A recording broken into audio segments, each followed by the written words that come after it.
¿Por qué no tomar un buen café mientras charlamos de literatura, arte, cultura? Acompañemos el encuentro con buena música, eligiendo la biblioteca para estar más cómodos. En Radio Ñandutí, esto es La Biblioteca, con la conducción de Neri Peña.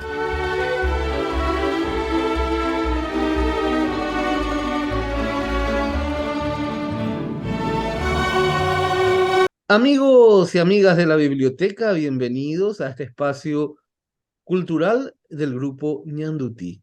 Hoy vamos a hablar del Supremo Dictador y para eso lo tenemos de invitado a un gran amigo de la casa, historiador, a Emilio Urdapilleta. Emilio, bienvenido a la biblioteca.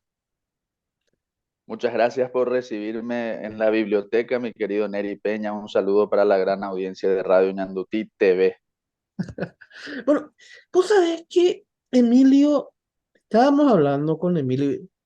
Voy a comentar, el próximo domingo lo vamos a tener de vuelta de invitado a Emilio, pero vamos a hablar de la guerra de la Triple Alianza.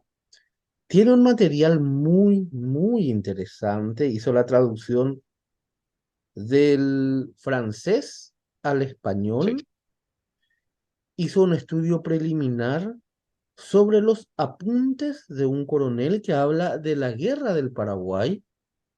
Así que el próximo domingo vamos a hablar de la guerra de la Triple Alianza. Hoy vamos a hablar del libro de Julio César Chávez, El Supremo Dictador. ¿Esa qué edición es la que tenés ahí, Emilio? Yo tengo la edición que me regalaron en su momento, que es la cuarta edición publicada en Madrid. Ah, yo tengo Cuarta la, edición publicada. yo tengo la quinta, esta es la quinta, la del 85. O sea, es un libro exitosísimo. 5 ediciones, no todos cuentan ese cuento, ¿verdad? Claro, pero hablar de José Gaspar Rodríguez de Francia es hablar de un ser, es El hablar, quimérico. sí, El quimérico doctor Francia. Esa es la forma en que yo le suelo describir cuando me preguntan qué palabra puedes usar para definirle. Quimérico, la quimera, el doctor Francia, en todo lo, en las luces y en las sombras suyas, ¿verdad? La quimera. La quimera es un animal mitológico de la mitología griega, ¿verdad? Que vos tenías que responderle un acertijo o de lo contrario te liquidaba. Y bueno, pero no lo utilizo tanto en el sentido bestial de la palabra, sino en el sentido del el enigma, ese enigma que es el doctor Francia, ¿verdad? El enigma. claro, porque hay que hablar del doctor Francia desde el origen de la familia. Imagínate que se enamoró y el suegro dijo que el mulato este quiere pedir la mano de mi hija. Claro, el mulatón, o sea, por eso viene realmente de una maledicencia que había respecto a su papá, don José de Engracia Rodríguez de Francia, que era de origen portugués. Entonces, y encima don José de Engracia, había gente que le quería mucho y hay gente que no le quería nada a don José de Engracia, el papá del doctor Francia. Entonces, de allí quedó la fama de que él era el mulatón, el mulatón don José de Engracia y por ende su hijo el mulatón, ¿verdad? Por más que don José de Engracia era un lindo señor de origen portugués, no era un señor, hablando así de estética, no era un señor precisamente feo, pero bueno, como era de origen portugués y era advenedizo además, porque no vino con un grupo de vino con un grupo de comerciantes de tabaco. Y don José de Engracia, Francia, Rodríguez de Francia, siendo muy niño, vivió trabajando allí en las estancias del tabaco en Yaguarón, en la región del Yaguarón, y ya se le conocía a ellos como los mulatones, los que vinieron para hacer el trabajo del tabaco. Y obviamente las familias bien aristocráticas de Asunción no le veían con buenos ojos, por supuesto.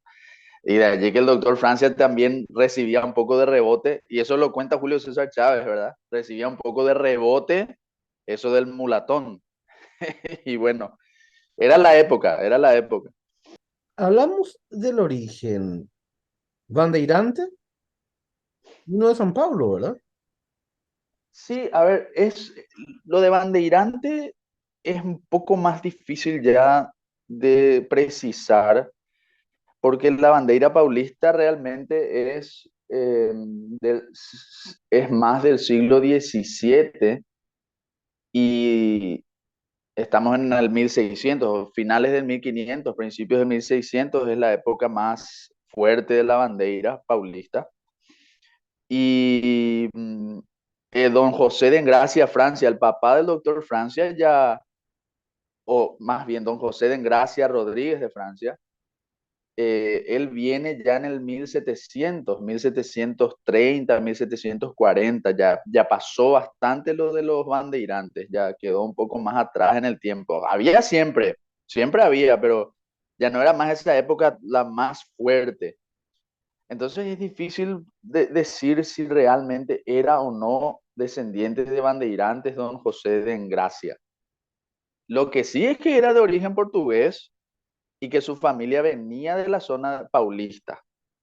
Ahora, lo importante mencionar bueno, incluso hay algunos que dicen que podía haber sido italiano, podía haber sido también francés, de todas las versiones. Lo cierto y real es que don José de Engracia, cuando tuvo la oportunidad de servir a su majestad católica, a los reyes de España, digo, se comportó plenamente.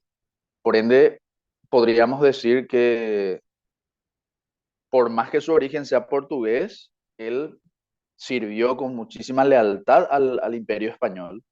Entonces, digamos con total tranquilidad que era español, más español que portugués. En esa época, en esa época, la lealtad a la corona representaba tu verdadera nacionalidad, no tanto el lugar donde naciste. Y él fue leal toda su vida al rey de España, por más que haya nacido en la región paulista y llegó siendo muy niño a Paraguay, en Yaguarón específicamente. Entonces, pero obviamente que todos esos antecedentes marcan mucho la vida personal del doctor Francia, del hijo de don José Engracia, del doctor Francia. E incluso si profundizamos en esa cuestión, vamos a encontrarnos con muchas sorpresas. Hablando de la niñez, paréntesis, la casa que ahora es museo era la casa de José Gaspar Rodríguez de Francia, la que está en Yaguarón.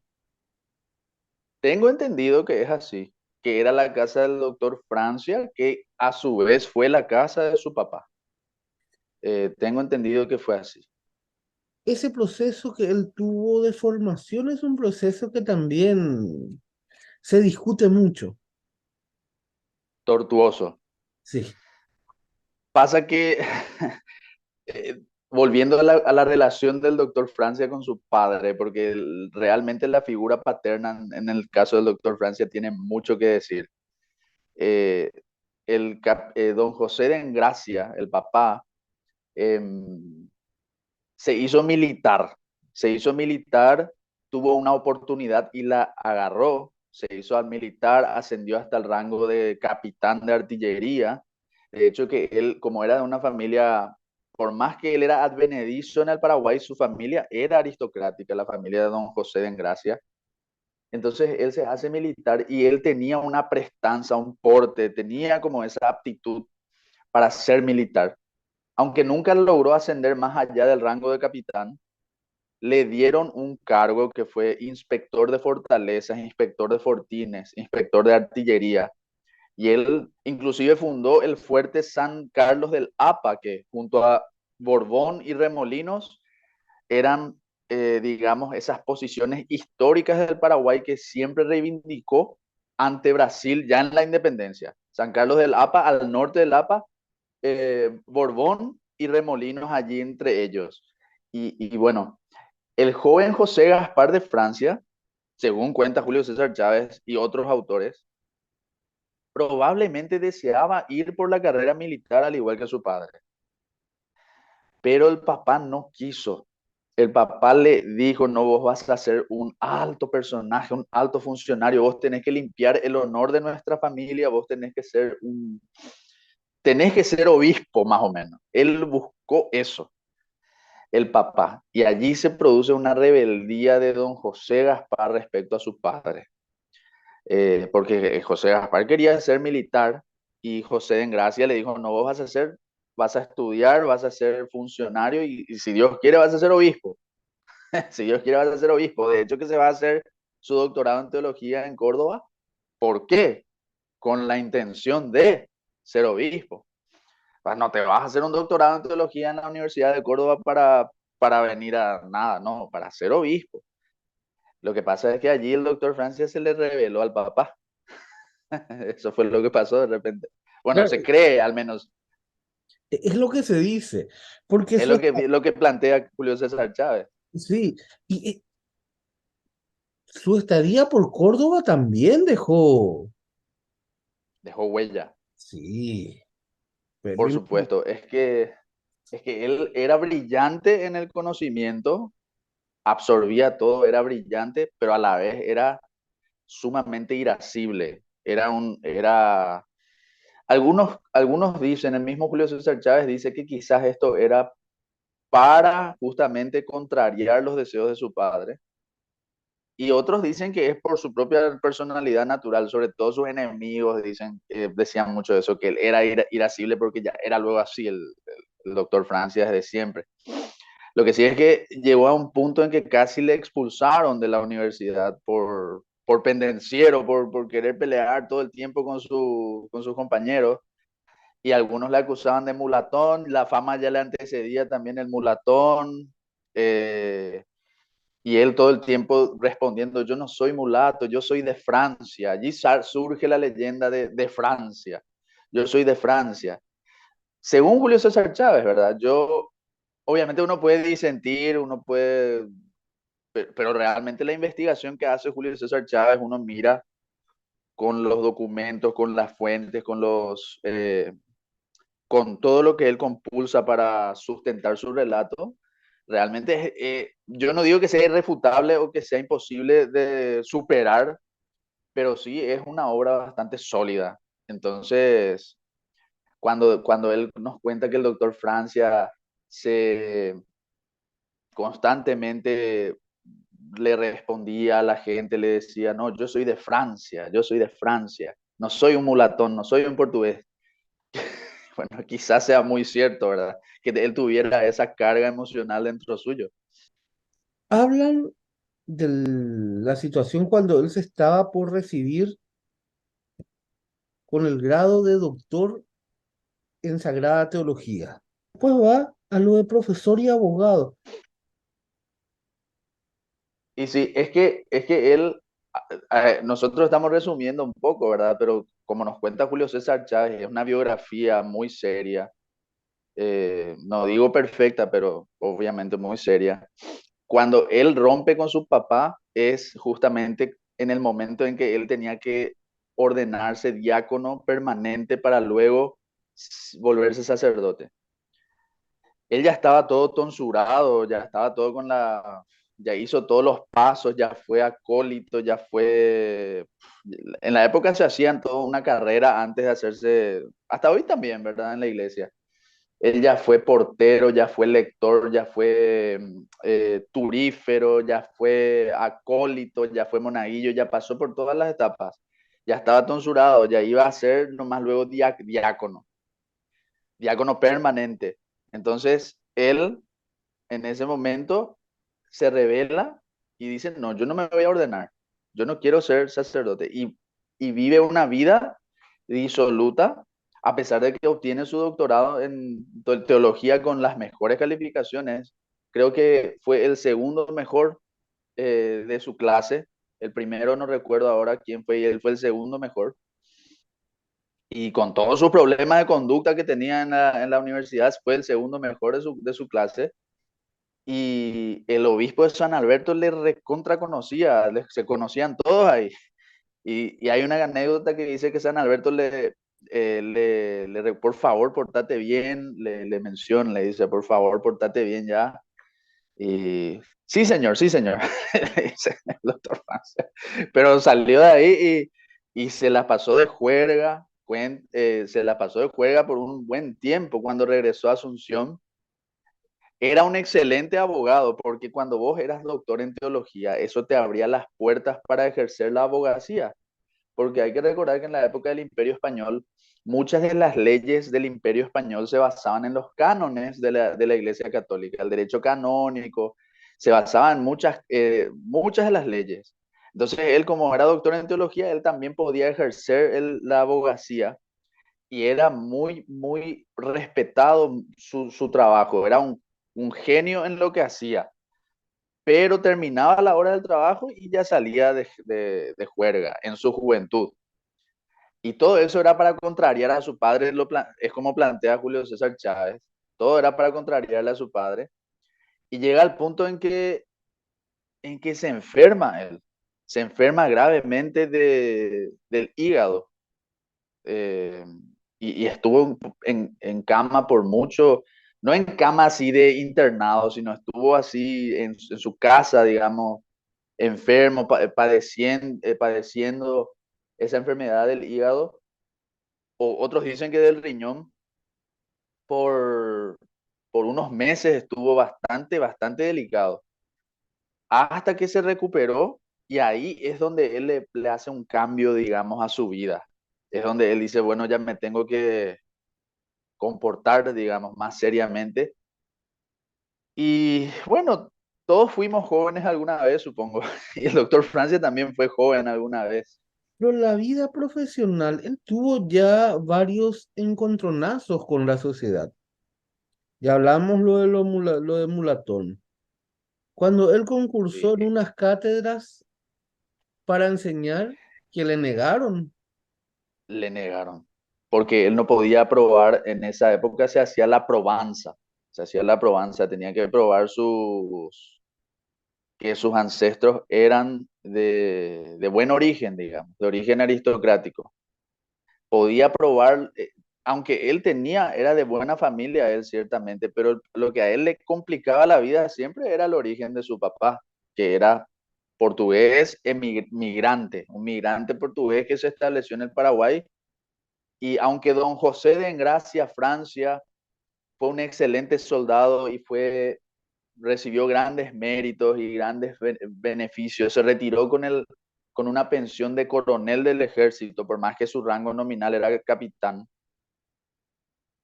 Nunca le reconocieron la hidalguía porque en esa época tenías que ser hidalgo y la hidalguía del papá nunca era reconocida. Entonces él quedaba como que la fama de mulatón, lastimosamente, le quedó, que él era de origen advenedizo, que no era de origen aristocrático. Entonces, esos resentimientos, cuenta Julio César Chávez, hacia su padre, permanecieron y siguieron injustamente, creo yo, porque el papá qué culpa tiene también de eso, ¿verdad? El papá quiere lo mejor para su hijo. De Claro. repente no, bueno, se da la tragedia de la situación en la que vivían, pero injustamente quizás el doctor Francia se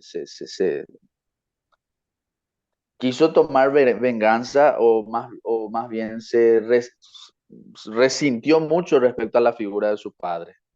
Y todo eso le ocurrió. Al final le dieron la cátedra. Al final le dieron la cátedra. Le terminaron dando la cátedra en el Real Colegio Seminario de Asunción. Pero Pues al comienzo le costó mucho acceder a la misma. Hay que recordar algunas cosas también muy importantes. El Real Colegio Seminario de Asunción es cierto que fue la primera y única institución creada por el Imperio Español en Paraguay para la educación superior.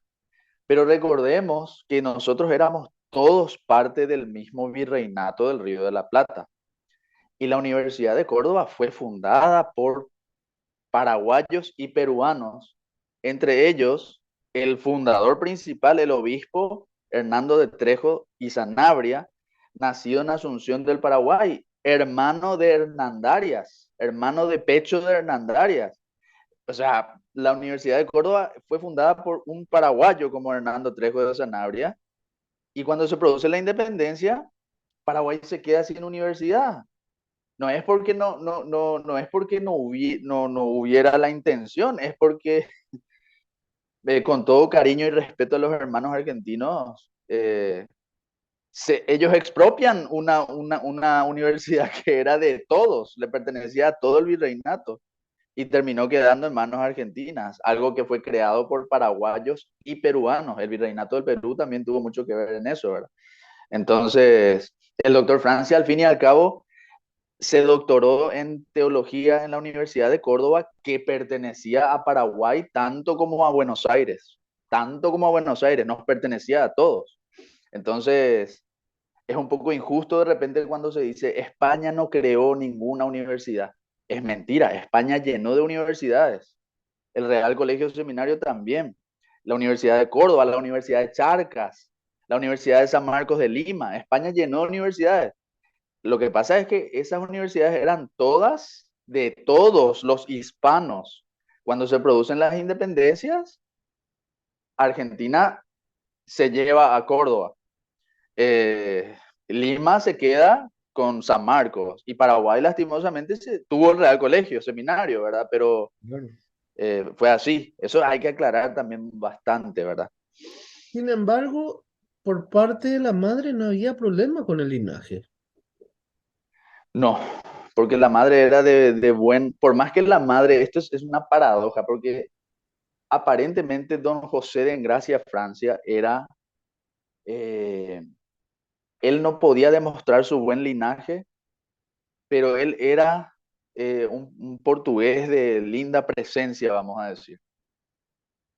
Y la madre sí podía demostrar su buen linaje, pero ella era mestiza bien morocha, según se dice.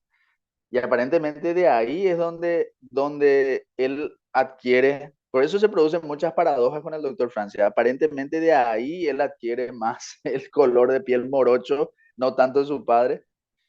Pero bueno, no tenemos fotografías ni imágenes de ellos para saber si es o no es así.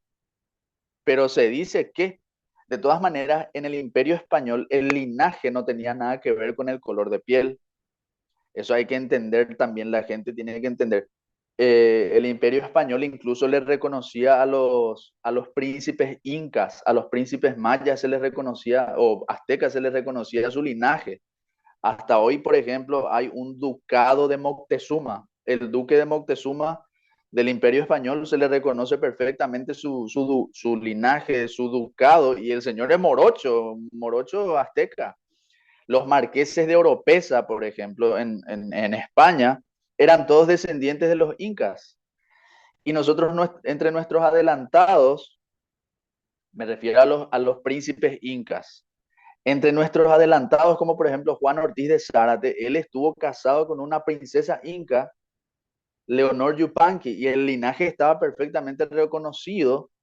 Y el Imperio Español no es que se fijaba en tu color de piel, se fijaba en tu linaje. Podía ser rubio de ojos azules, pero si vos no podías demostrar tu linaje, esa era otra cuestión. A diferencia de lo que pasaba en otros países en donde lastimosamente esta cuestión del racismo y todo eso sí era bastante, acá no había esos problemas, acá vos podías ser un mestizo, un mulatón, como le acusaban al doctor Francia, pero igual tarde o temprano tenías tu lugar, se te daba tu lugar, tarde o temprano se te daba tu lugar. El retrato de Francia no se conoce. Ese retrato se No, sacó de la hija. exacto.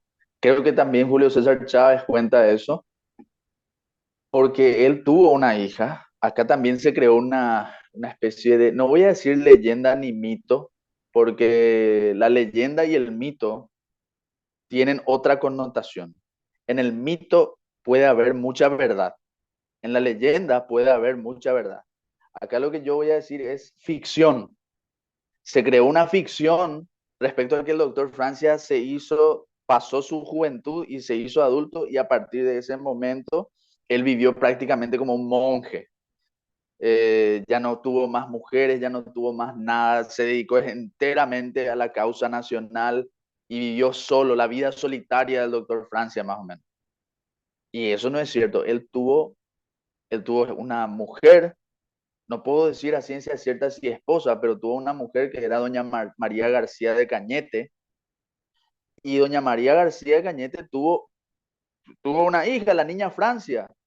Y la niña Francia vivió con su mamá, vivían tabaco, vendían tabaco, vendían hierba, ellos se dedicaban al comercio. El doctor Francia no les molestaba, tampoco es que era un gran padre de familia, según se dice. O sea, le visitaba, estaba con ellos, pero no es que estaba todo el tiempo, se dedicaba a su trabajo.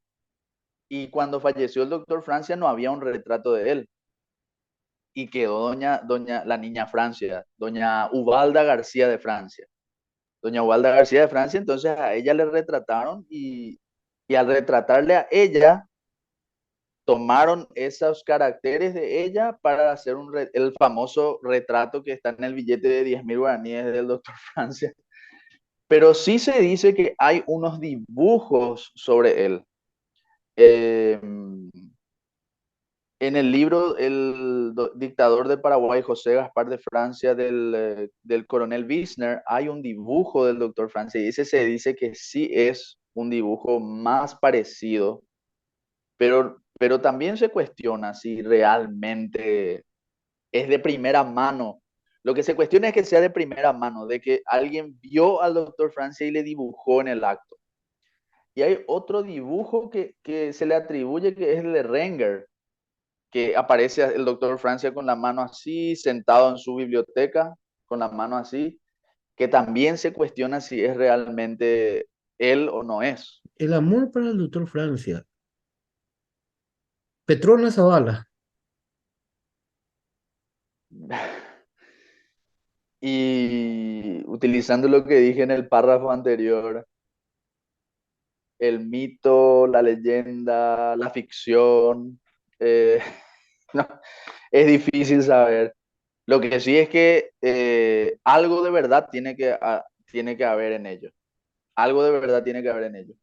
Yo pienso que ha de ser cierto que cortejaron en algún momento y que la familia de Doña Petrona no le aceptó a Francia. No tanto por su origen de mulatón, como decían en esa época, sino porque ellos eran de la aristocracia más rancia, de la más copetuda de Asunción, los Zavala. Y obviamente que ellos no querrían que su hermosa hija se case con un hermosa joya que tenían. En esa época era así, la mujer se casaba con alguien de su mismo estatus para mantener y para preservar la aristocracia y las propiedades de las familias que se incrementen, la dote, como se dice, la dote se decía en esa época. Y el doctor Francia no tenía mucho que ofrecer. Yo no creo que sea tanto por su origen, sino más bien por esa cuestión de que el doctor Francia era de una familia pequeño aristocrática y doña Petrona era de la creme de la creme. Entonces, ¿habrá existido amor o no entre ellos? Eso ya nadie va a saber. Bueno, Puede ser que sí, puede ser que no, quién sabe. pero la leyenda de lo que se comenta es que para que la audiencia se ubique, Oratorio Nuestra Señora de la Asunción, Panteón Nacional de los Héroes. Esa era la parte de atrás de la casa de Francia. Y la casa de Petrona Zavala es donde anteriormente estaba Óptica Carrón, donde estaba el Lido Bar, la parte de atrás que es el estacionamiento ahora que se usa frente al Ministerio de Hacienda. Ujú, ujú. Con los edificios que obviamente ya no están, edificios de la época virreinal del Paraguay. Y se supone que de por ahí venía el romance. Y que él para ir al tribunales iba por la parte de atrás de la casa porque quería ver la Petrona. Y que fue y pidió la mano.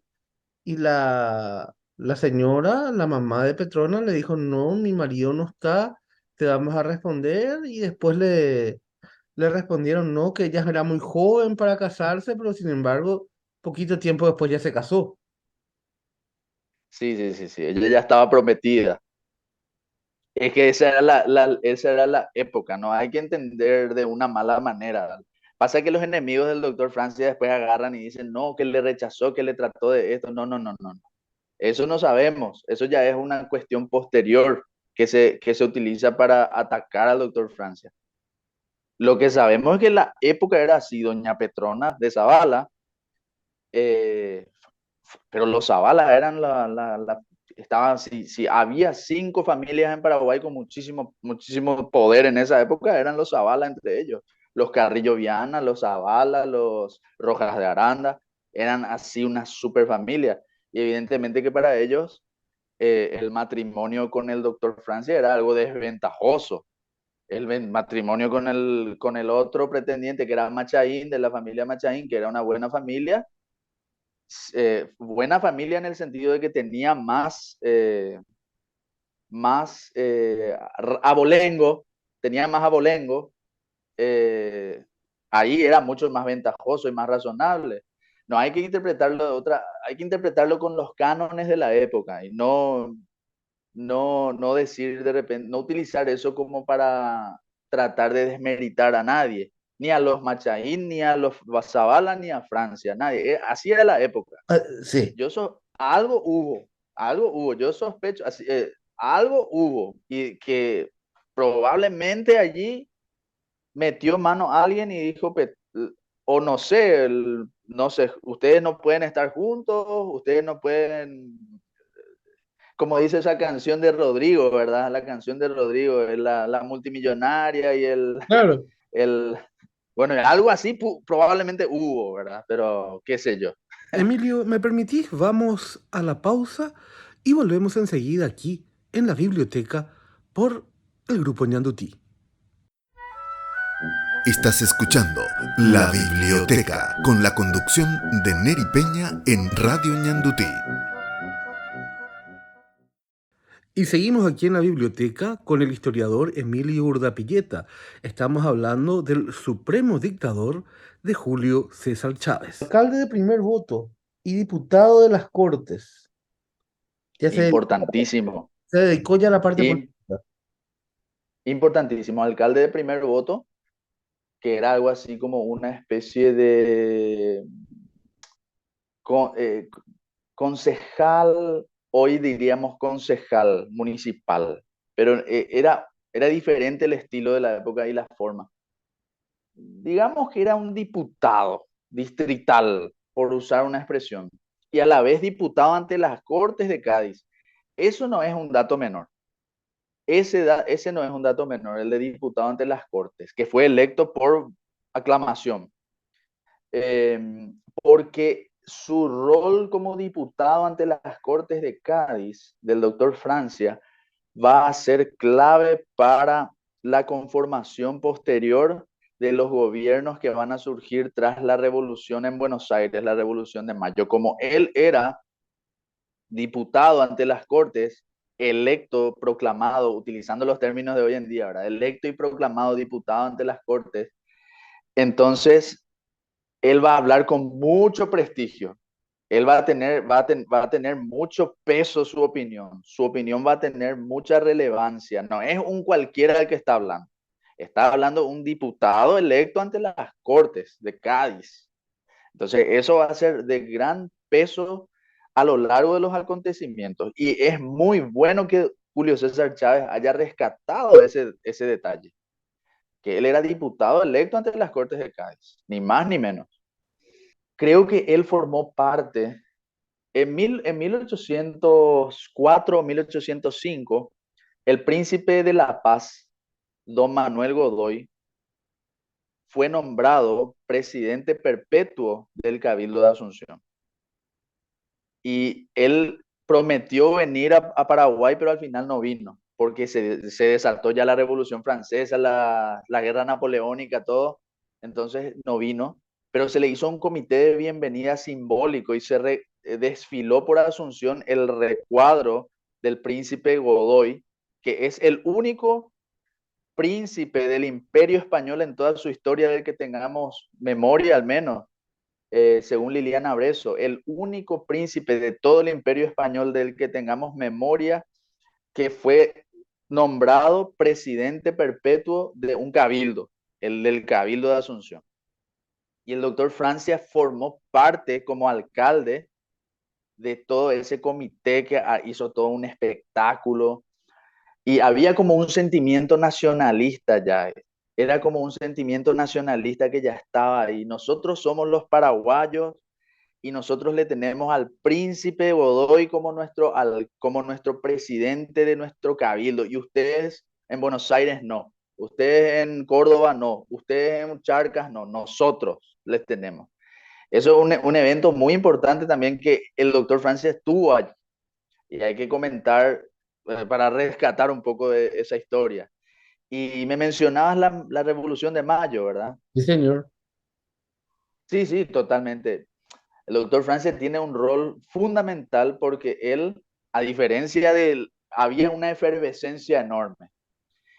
Y hay que entender la época. En ese tiempo no había WhatsApp, no había internet, no había teléfono, no había computadora, nada. En ese tiempo vos te comunicabas por las gacetas y por los informes que llegaban, y los informes podían hasta estar manipulados, trucados. Vos no sabías lo que pasaba. Lo que había era una gran efervescencia. Y por una parte estaban aquellos quienes querían plegarse a la Revolución de Mayo, quienes querían unirse a los porteños. Y la Revolución de Mayo en Buenos Aires en sí misma luego es un evento súper complejo, porque no todos pensaban igual a él. Habían entre los porteños mismos, habían algunos que querían permanecer leales a España, habían algunos que querían romper completamente con España, habían otros que querían, eh, digamos, crear una nueva monarquía con un nuevo monarca francés o inglés, pero no con el monarca español, porque recordemos que Napoleón eh, conquistó España y le puso a su hermano José Bonaparte como el rey de España.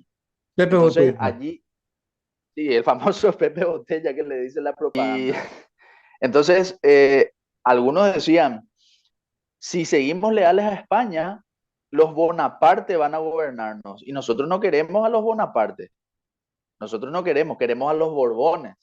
De allí viene la famosa frase, ni el amo, y otros sí que decían, ni el amo nuevo, ni el amo viejo, ni Bonaparte, ni los Borbones.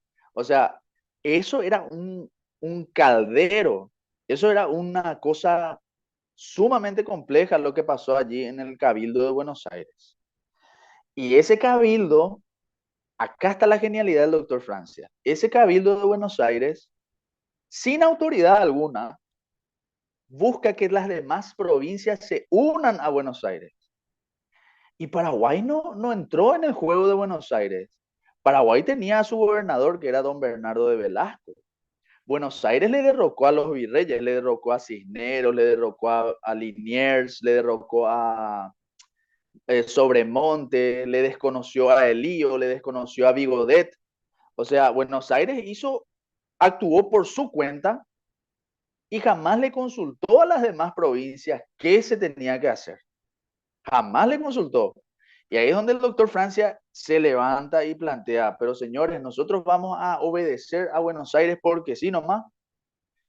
Nosotros tenemos nuestras propias posturas como Paraguay.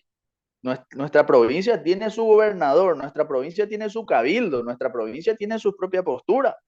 ¿Por qué tendríamos que obedecer lo que Buenos Aires nos manda sin razón alguna? Y allí es donde surge el conflicto entre Buenos Aires y Paraguay, que va a extenderse hasta la guerra de la Triple Alianza. Ese conflicto va a llegar hasta la guerra de la Triple Alianza. Lastimosamente, se dirimió en 1870 ese conflicto, no en 1810, en 1870 se dirimió ese conflicto. Porque esa fue una guerra, y eso es lo que hay que señalar también. La guerra de la Triple Alianza es el resultado final del conflicto por la supremacía en el Río de la Plata, entre varias otras causas, porque muchas causas tiene la guerra de la Triple Alianza. Pero una de las causas es el resultado final del conflicto de la supremacía entre Buenos Aires y Asunción. Asunción como representante de las provincias y Buenos Aires como representante de la oligarquía del puerto. Y Francia ya entonces, en 1810, planteó el conflicto. ¿Por qué nosotros vamos a tener que obedecer lo que Buenos Aires quiere? Si ellos, ¿con qué autoridad están actuando? Ahí está el germen de la independencia del Paraguay. Ya en ese momento está el germen de la independencia del Paraguay. 14 y 15 de mayo. Se adelantó la fecha. Se adelantó. Es que eh, primero hay que recordar que Belgrano vino con su ejército acá, de unos 1.500 hombres, y fue derrotado por las tropas paraguayas, que eran leales a Fernando VII, el rey de España, y leales al gobernador Velasco, por más que después se dijo que Velasco tuvo un comportamiento indecoroso, siguieron siendo leales al gobernador. El ejemplo más claro y tajante es que la victoria contra Belgrano se concreta en marzo de 1811 y Velasco siguió gobernando hasta junio de 1811. O sea, los paraguayos no tenían un resquemor hacia el gobernador Velasco. Al contrario, Velasco era visto como uno de los mejores gobernadores que tuvo la provincia en mucho tiempo. Eh, pero ¿por qué se adelanta la rebelión del 14 y 15 de mayo? Porque acá hay toda una cuestión que se tiene que desentrañar. Para hablar de la independencia del Paraguay, luego ya hay que desentrañar mil cosas. Pero voy a resumirlo de una manera sencilla. En Paraguay había un bando que era el bando carlotista. ¿Qué es el bando carlotista? Los que estaban a favor de la princesa Carlota María de Borbón, la esposa del rey de Portugal. Porque la señora Carlota, doña Carlota, era hija de hija de Carlos, hermana de Fernando VII, hija del rey Carlos de Borbón. Pero como Fernando VII estaba preso, porque Napoleón Bonaparte le llevó preso, entonces había gente que planteaba que la sucesión monárquica le correspondía, ya que Carlos renunció, Fernando está preso, entonces correspondía que sea Carlota Joaquina, digo bien, Carlota Joaquina de Borbón, la que herede la corona. Y don Bernardo de Velasco era de la tesis de que eso tenía que hacerse, de que se tenía que hacer se le tenía que dar la corona a doña Carlota. Pero ¿qué pasaba con doña Carlota? Ella estaba casada con el rey portugués y eso es lo que había un bando que no quería hacer nada con los portugueses, no, con los portugueses no queremos nada. Y se enteraron de que los emisarios portugueses estaban en Asunción negociando con Velasco. Aparentemente allí fue crucial la figura de doña Juana María de Lara, que fue la que informó, porque eran reuniones secretas las que él estaba teniendo Velasco con el general, ¿cómo es que se llamaba? Abreu, José de Abreu y Diego de Sousa. Diego de Sousa era el gobernador de Río Grande del Sur y Abreu era el mensajero. Entonces doña Juana María de Lara es la que descubre que Velasco está teniendo estas reuniones secretas y allí es donde se adelanta la rebelión. Una rebelión que no le derroca al gobernador. Lo Esa es una gran tiene, curiosidad, ¿eh? lo tiene, ¿Cómo? lo tiene dentro del nuevo gobierno. Por supuesto, ¿Y a quién se por rindió supuesto. fidelidad? ¿A quién se juró fidelidad? A Fernando VII. Se siguió jurando fidelidad a Fernando VII. Por eso la Esas son rebelión, cosas sí, claves que hay que discutir. Hay que discutir. claro. No hay que tener vergüenza de discutir. Eso no cambia el hecho de que seamos o no seamos paraguayos. Somos todos paraguayos, pero hay que discutir por qué se hizo eso. ¿Qué es lo que pasaba, verdad? No sé si yo te corté. Vos No, querías no, decir algo ahí. no, te quería decir eso, porque se juró fidelidad al rey de España, se lo tuvo a él dentro del gobierno provisorio. Y fue todo decisión fundamental de él doctor Francia. Acá hay que decir las cosas como son. El doctor Francia, estamos entrando en terreno que muchas veces no se quiere discutir tanto, pero Julio César Chávez, yo no sé si él menciona, pero él simplemente menciona. Él no hace un juicio de valor. Él menciona. Pero Francia es, yo considero que es una genialidad de parte suya. Hay gente que me va a decir que es otra cosa. Pero como él era un doctor en teología, él estudió en Córdoba, él era un genio. Realmente él era un genio. Y él se da cuenta de cómo nosotros vamos a sustentar nuestros principios, nuestra independencia, nuestras posturas respecto a Buenos Aires, si nosotros descabezamos el virreinato. Buenos Aires descabezó el virreinato, le fusiló al virrey Liniers, le desconoció a Elío, le desconoció a Vigodet, le expulsó a Sobremonte, le expulsó a Cisneros. Repito, fusilaron al virrey Liniers. Liniers, que fue el vencedor contra los ingleses cuando los ingleses vinieron en 1806, 1807 a conquistar el Río de la Plata. Liniers fue, junto a Velasco, los que le expulsaron a los ingleses. Y el doctor Francia dice, pero che, si yo voy a competir contra los porteños, yo tengo que sustentar en algún principio de autoridad. Calculo yo, esa es mi hipótesis. En algún principio de autoridad, mi postura respecto a los porteños. Entonces, los porteños formaron un cabildo. Pero ¿qué autoridad tiene ese cabildo? Esa es la pregunta. En cambio, nosotros formamos un triunvirato. Nuestro triunvirato tiene como jefe el gobernador, que fue nombrado por el rey, el presidente del cabildo, que era don Juan Valeriano de Ceballos. La gente no sabe, pero don Juan Valeriano de Ceballos era el presidente del cabildo. ¿Y quién era Francia? El diputado ante las Cortes de Cádiz. O sea, los tres tenían autoridad total para estar ahí. En cambio, los de Buenos Aires, ¿qué autoridad tenían? Esa es la pregunta. O sea, yo pienso que esa es la explicación por la cual se le mantuvo a Velasco por un tiempo. Pero después, lo que pasa es que en Paraguay también había bando porteñista, bando artiguista, bando carlotista, bando todo, y Velasco no pudo resistir mucho tiempo más. Pero probablemente él hubiera continuado. Yo sospecho que Velasco iba a continuar siendo el gobernador mucho tiempo. Es una hipótesis mía. Obviamente no tengo pruebas. Yo no sé si vos pensás lo mismo, vos qué planteás al respecto, ¿verdad? Pero, en realidad, Francia, hablar de José Gaspar Rodríguez en Francia, podemos hablar horas y horas. Hablamos de la dictadura temporal en Francia, porque después pasa la dictadura ya perpetua. Perpetua. Todo es un proceso. Hablamos Es de, un proceso. sí, el viento norte, por ejemplo, le molestaba mucho. Bueno, ¿a quién no le molesta el viento norte acá cuando hace calor? Ese viento norte terrible que, no sé, creo que cuando tenemos nuestro verano acá y viene ese viento norte, imagínate la ciudad de Asunción y al norte está el Chaco. Y el Chaco te tira su viento, parece un fuego del infierno, parece. O sea, yo me voy a enojar también si estoy en esa época y me agarra el viento norte con 40 grados de calor.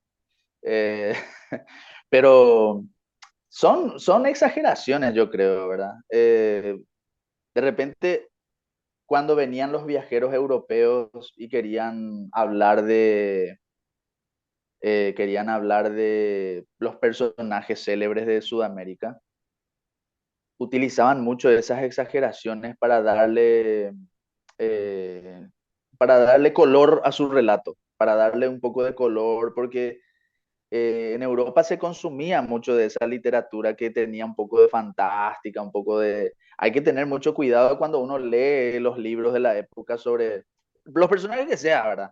No solo Francia, San Martín o qué sé yo, cualquiera. Con mucho cuidado hay que leer porque se decían cosas que son totalmente o para vender libros o para darle color al relato, que parezca más divertido, más simpático el relato, pero que no responde a la realidad. Aunque lo del viento norte, como te digo, yo creo que a cualquiera le va a molestar un viento norte de 40 grados en verano acá en Asunción. Claro, estamos hablando parte de la vida de José Gaspar Rodríguez de Francia. Falta hablar de Bonpland, falta hablar Uf, de la misión de Correa da Cámara, Francia y Ross, tantas cosas, las, tantas cosas, las hostilidades con Corrientes. ¿cierto? Y Que después, nunca se suele hablar de eso. sí, pues, tenemos muchísimo, muchísimo de qué hablar. Nosotros ya estamos llegando a la parte final del programa. Sí, Yo- y bueno, para eso está el libro de Julio César Chávez, porque nosotros no vamos a poder, obviamente, ¿verdad? no, Cubrir todo eso. No, lo importante señalar es que el doctor Francia fue nombrado dictador, eh, pero por un procedimiento absolutamente legítimo. El pueblo acudió siguiéndose los sistemas que regían entonces eh, por la legislación española, por la legislación vigente. El pueblo acudió y lo nombró dictador, le otorgó ese cargo de dictador. Se habla de los 1000 diputados, nada más y nada menos, que le nombran dictador y él ejerce su dictadura con aciertos y desaciertos como cualquier gobierno democrático, dictatorial, aristocrático, monárquico, lo que sea. Todos los gobiernos tienen aciertos y desaciertos, pero eh, la clave para entender al doctor Francia es el contexto de su época.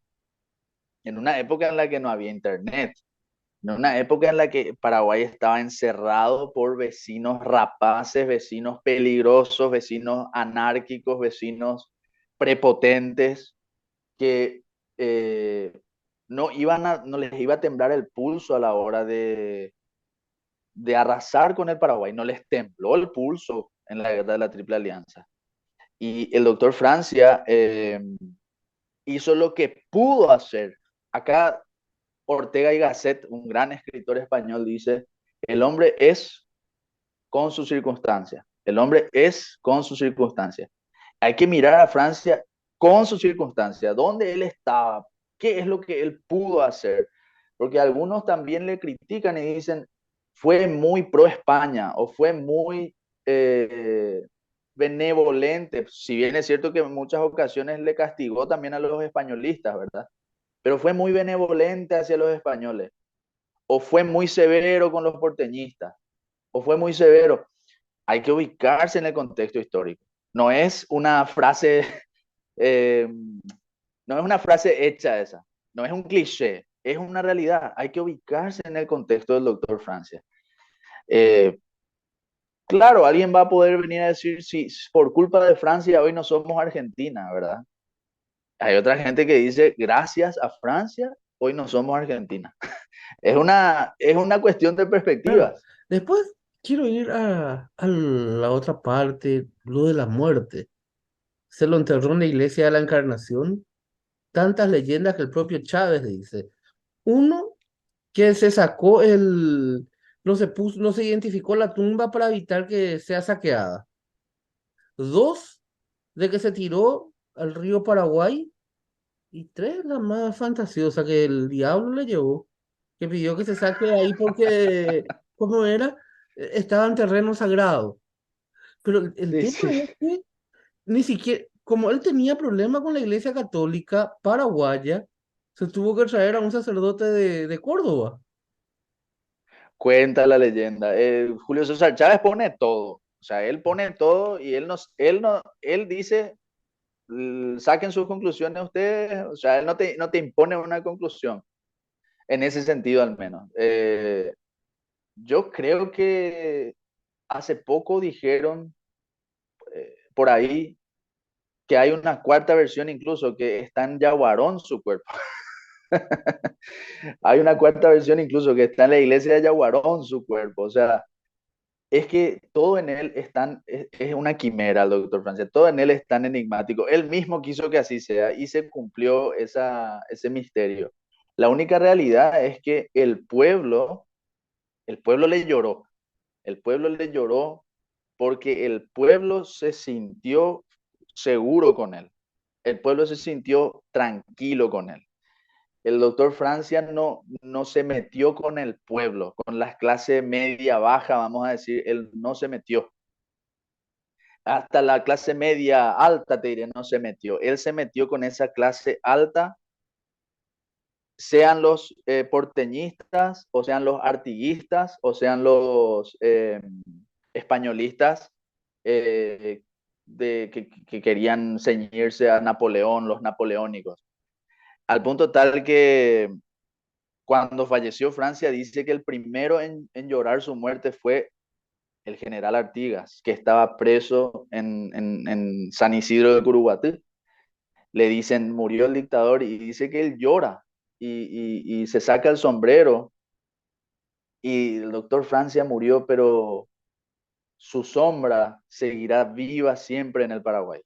Su sombra, en el sentido de el lenguaje de la época, su figura, su imagen seguirá viva siempre en el corazón del Paraguay. O sea, es realmente el hombre que creó el Paraguay. Entonces, bueno, es una exageración decir creó el Paraguay, pero lo que hoy conocemos como la República del Paraguay es en gran medida su obra. Es en gran medida su obra. Para bien y para mal. Para bien y para mal. Con los grandes aciertos que tuvo el doctor Francia, con los errores que tuvo, cualquier ser humano tiene errores. La cuestión de la iglesia misma. Fue severo con la iglesia, pero no rompió con Roma. O sea, es una cosa que solo el doctor Francia puede hacer. Fue severo, controló, la tuvo bajo sus manos, expropió cuando tuvo que expropiar a los bienes de la iglesia, pero no rompió con Roma. Al punto tal que murió el doctor Francia y 2, 3 años después Roma manda un obispo nuevo a Paraguay. O sea, sin ningún problema. No hubo acá un cisma, vamos a decir. No se creó una nueva iglesia al estilo de Enrique VIII. Nada de eso. O sea, el personaje más quimérico imposible. El doctor Francia, que dice todo. Con eso se dice todo. Es cierto. Gracias. Gracias por acompañarnos, Emilio. Emilio Urdapilleta, historiador, amigo de la casa. Y bueno, muchas gracias por estar aquí en la biblioteca. Gracias a vos, Neri. Te deseo la mejor de la salud. Ya tú sabes por qué estamos hablando de eso. Te deseo salud. Nadie va a pensar que nada raro, ¿eh? Pero súper sano estás y vas a seguir estando súper sano, si Dios quiere. Gracias, gracias, Emilio. El afecto de siempre. Y nos encontramos el próximo domingo, pues tenemos que hablar de la guerra de la Triple Alianza. Un Una placer, traducción será un placer. importante. Una traducción muy Será un importante. placer, Bueno, si Dios nosotros nos quiere. encontramos el próximo domingo aquí en la biblioteca con el historiador Emilio Urdapilleta. Gracias. Hasta siempre. Estás escuchando La Biblioteca con la conducción de Neri Peña en Radio Ñandutí.